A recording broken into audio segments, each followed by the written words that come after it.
Habitualmente se considera que el gas natural y el petróleo, los hidrocarburos, son de origen fósil o serían de origen fósil, o sea, se habrían formado como resultado de la compactación, la maduración y la migración de fluidos formados a partir de restos de organismos y de seres vivos, y por esa razón se le dice combustibles fósiles. Sin embargo, los hechos han demostrado, están demostrando, y hay numerosas teorías que sustentan exactamente lo contrario, que los hidrocarburos no son de origen fósil, sino que provienen de las profundidades, la parte inferior de la corteza y las zonas superiores del manto terrestre. Sobre eso vamos a hablar a continuación. Para mejor difusión, agradecería que nuestros amigos activaran la campanita de la suscripción, la manito del me gusta y se hicieran miembros del canal que tanto lo necesitamos. Muchas gracias. El gas natural representa uno de los principales recursos energéticos del planeta. Está contenido en yacimientos cubiertos por capas más o menos impermeables o se desarrollan surgencias superficiales de variable permanencia. Está compuesto de un hidrocarburo principal, el metano, CH4, con porcentajes de 90% o mayores, y en menor grado de otros compuestos gaseosos, incluyendo otros alcanos, como el etano con un 5%, el propano con un 1%, entre otros. También hay hidrógeno, nitrógeno, helio, argón y dióxido de carbono en cantidades mucho menores. La teoría más corriente sobre su origen sostiene que se originó por el enterramiento y maduración de una variedad de organismos, incluyendo microorganismos diversos, algas y otros restos fósiles. Esa teoría, a pesar de que parece bastante ilógica y se contradice con la realidad, es aceptada por muchos prácticamente sin discusión. Pero este punto de vista no es unánime. Numerosos científicos o investigadores químicos, geólogos y astrónomos no han estado de acuerdo con este enfoque, como Dmitry Mendeleev, el fundador de la química moderna, el físico ucraniano Emanuel Chekaliuk, especializado en termodinámica, el geólogo ruso Nikolai Kudryavtsev, el astrónomo y geoquímico austríaco Thomas Gold y muchos otros.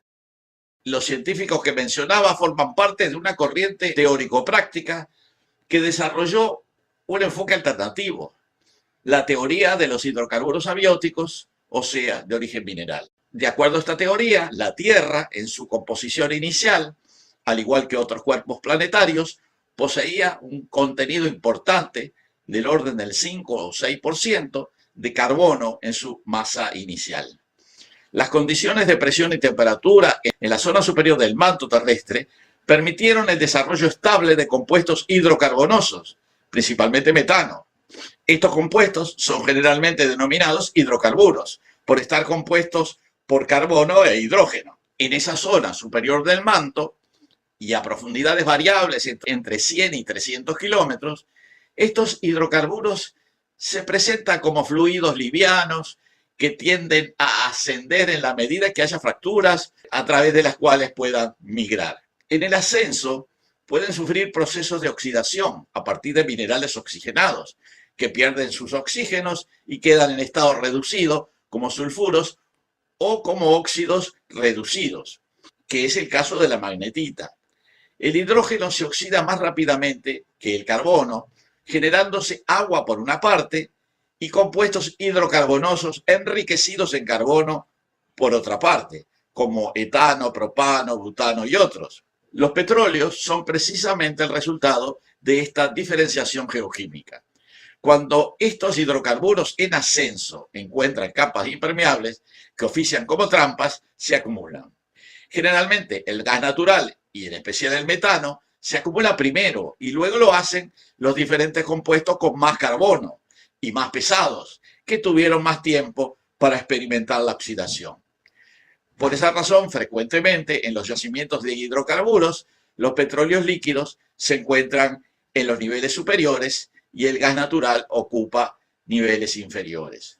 Le agrego un elemento que fue introducido por Thomas Gold, es de que esa oxidación puede darse naturalmente o puede darse debido al metabolismo de algunas bacterias que viven en profundidad, las hipertermobacterias, que serían las responsables de la intensidad de este proceso de oxidación.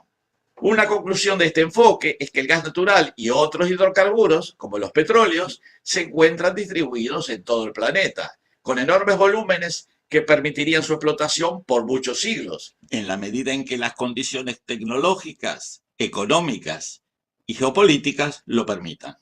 Ahora vamos a hablar un poco de la teoría de los hidrocarburos abióticos. Como señalaba antes, la antigua teoría del origen biótico o fósil, que es aceptada en general, pero en realidad se ha transformado en obsoleta en gran medida, ha sido reemplazada durante los últimos 40 años por la teoría que mencionaba antes, la teoría de los orígenes abióticos abisales del petróleo y del gas natural. Sobre esta teoría hay un cuerpo extenso y formidable de estudios científicos. El desarrollo principal tuvo lugar en la antigua Unión Soviética, particularmente Rusia y Ucrania, y más tarde ha sido complementada por otros investigadores y especialistas de otras partes del mundo, entre los que se destaca Thomas Gold, que mencionaba antes. Esta teoría ruso-ucraniana del petróleo ha establecido que el petróleo y el gas natural son materiales primordiales de origen profundo que han ascendido a los niveles superiores de la corteza e incluso a la superficie. Con la eliminación del error de que el petróleo podría ser una manifestación limitada de materia biológica transformada y que se originaría en la superficie de la Tierra, en la corteza, se desvanecen los errores consecuentes relacionados con los supuestos límites, tanto en cantidad como de hábitat, del origen de las acumulaciones petroleras y gasíferas.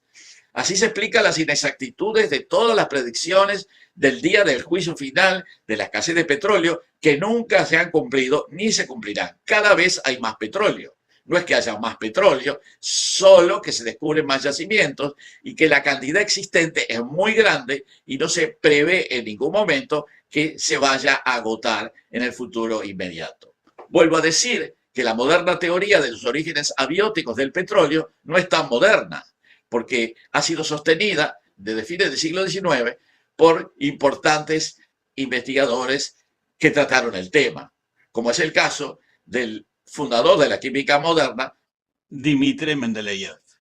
De todas maneras, esta teoría no es una improvisación, es un extenso cuerpo de conocimiento científico que cubre los temas de la génesis química de las moléculas de hidrocarburos, los procesos físicos que ocasionan la concentración terrestre, los procesos dinámicos del movimiento de ese material en yacimientos geológicos de petróleo y de gas, y la ubicación y producción económica de los hidrocarburos. Esta teoría ha determinado que el petróleo y el gas son materiales primordiales de origen profundo que se transportan a alta presión a través de procesos eruptivos fríos hacia la corteza terrestre.